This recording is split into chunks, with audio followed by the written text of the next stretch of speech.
So there's this moment in Las Vegas where Mel Summer is just out here causing chaos. She's basically figure skating, dazzling the crowd and trapping people in some hypnotic gambling scheme. Fujimaru and the team step in to stop her, but they get absolutely wrecked and struggle to escape. In the midst of all this, Hokusai, who was our main ally at the time, was confronted by Mel. Instead of just defeating her in battle, Mel went full psychological warfare. She straight up roasted Hokusai, saying, "Do stop playing dumb, will you? It's painful to watch. An artist of your caliber must have realized something when watching my show. What is it you truly want to express?" That was the verbal equivalent of a critical hit. Mel doesn't stop there. She keeps twisting the knife, basically implying that Hokusai was so mesmerized by her performance that she hesitated to fight. The result? Hokusai freezes up, mentally crashes, and completely loses the fight. She's so shaken that she spends the entire next chapter in a daze, mentally checked out until Fujimaru gives her a much-needed pep talk. And that's what we're talking about today. We love analyzing lore, hidden details, and character theories, but sometimes we forget about an incredible point of this series: interactions. Well, I do at least. I mean, this is the only series where you can witness freaking King Solomon and Merlin, the Flower Mage, roasting each other, three kings from different eras drinking together, or even the Holy Maiden chilling at the beach and drawing manga. Now, if you're asking what kind of interaction this is, we're gonna dig deeper into verbal nuke, or easily known as armor-piercing question. And let's be real, sometimes the right question at the right time can completely shatter someone's worldview. Whether it's a mentor forcing a student to learn, a villain trying to break a hero, or whatever it is, it either cuts straight through their beliefs or forces them to face some uncomfortable truths they were ignoring. And honestly, that's way scarier than any boss fight. Now, usually, people confronted with this kind of deep, soul-crushing interaction just go silent. They don't answer because they legit don't know what to say. Their brain just can't come up with the right response. Like, even Naruto, the king of talk no jutsu, went completely silent when Nagato hit him with that question about how to break the cycle of hatred. But there's one person in FGO who faced an inevitable question like this, and gave a completely different response: Emperor Nero. She once got hit with an armor-piercing question by Alexander the Great, and she got pissed. This happened back in the Rome Singularity when we ran into Alexander. And bro did not hold back. He basically hit Nero with this: "Why do you even fight? Why not just join the United Empire and avoid all this pointless bloodshed? If you just played along and became one of the emperors, you could have skipped so much unnecessary conflict." A brutal, straight-to-the-core question. And this conversation happens after their fight, after losing their men. So in a way, Alexander kinda proved a point. Just to have this talk, they lost their troops. But instead of stopping to reflect, Nero just goes off and gives the most Luffy-like speech ever. Unnecessary. You dare call this fight unnecessary? I won't forgive you. It doesn't matter who you are. A resurrected kin, a wise ruler, a heroic general, a literal legendary king. None of that matters. The only one worthy of being emperor is me, Nero Claudius.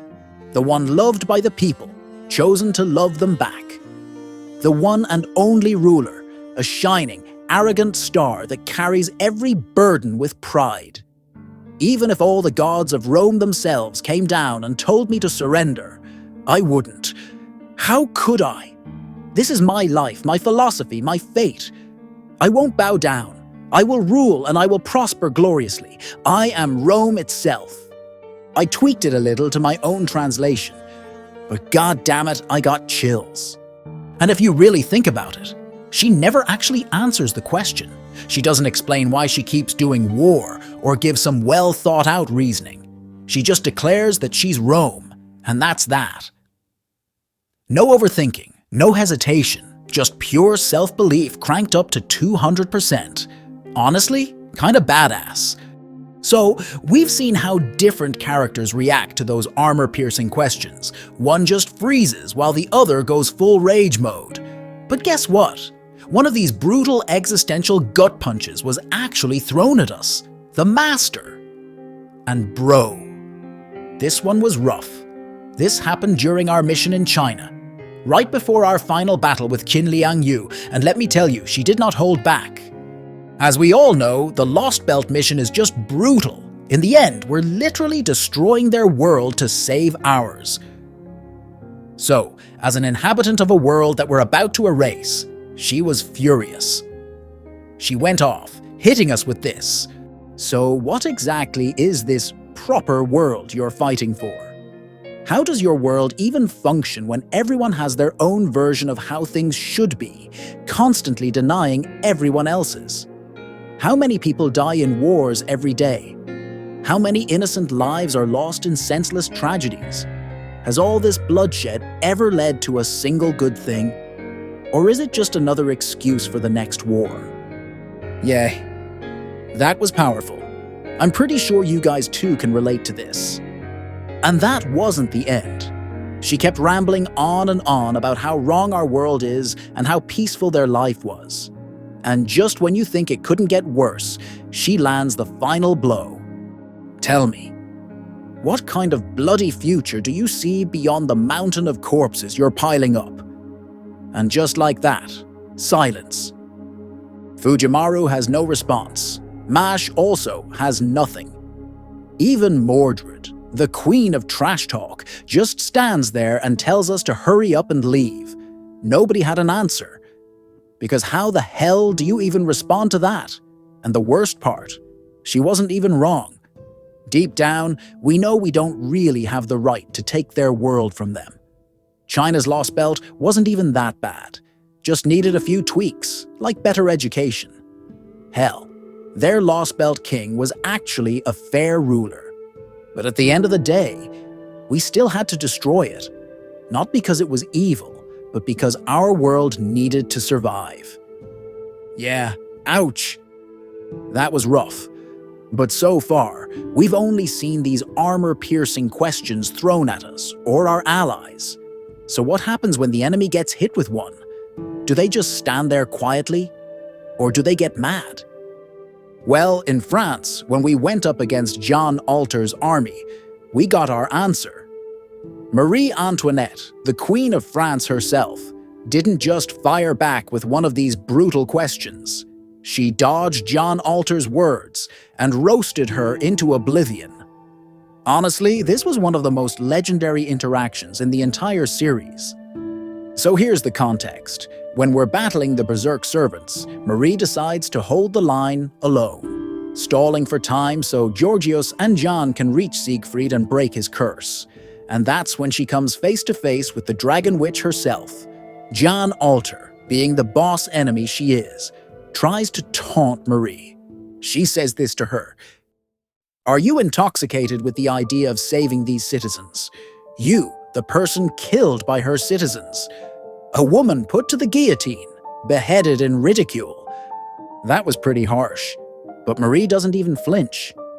Instead, she fires back with the comeback of the century, mixing brutal honesty with an armor-piercing question of her own. That's disappointing. Witches don't understand something this simple. Yeah, I was executed. I was mocked, hated, and killed. But that doesn't mean I have to murder them in return. I became queen because the people asked me to. A queen cannot exist without her people. That's just how it is. If they don't want you anymore, then you step down, even if you don't want to. That's the fate of those who serve their country. I believe my execution led to my people's next smile, and that's fine by me. Vive la France! The stars shine, and that's enough. Now I am certain. So tell me, Dragon Witch, who are you exactly? And just like that, she flips the script. She's not just doubting Jan Alter's identity, she's outright calling her a nobody. Now, What does Jalter do after that gut-wrenching question? Does she fall silent? Does she throw a fit? Well, she can only mutter one word before immediately attacking Marie, because she can't answer that question. And you guys know what happened next. Marie unleashed her noble phantasm, holding Jalter back temporarily. Then she died with grace. Her people felt it, and as it shows, her people actually did love her. At least this time. Now imagine how angry Jalter must have been. She just got completely mocked, couldn't even land a hit, and had to watch as Marie faded away in glory. That must have stung so bad. Well, pretty sure there are more out there. You guys can comment more info because, honestly, I kinda forgot. So just like that, please click subscribe, and I'll see you guys next time.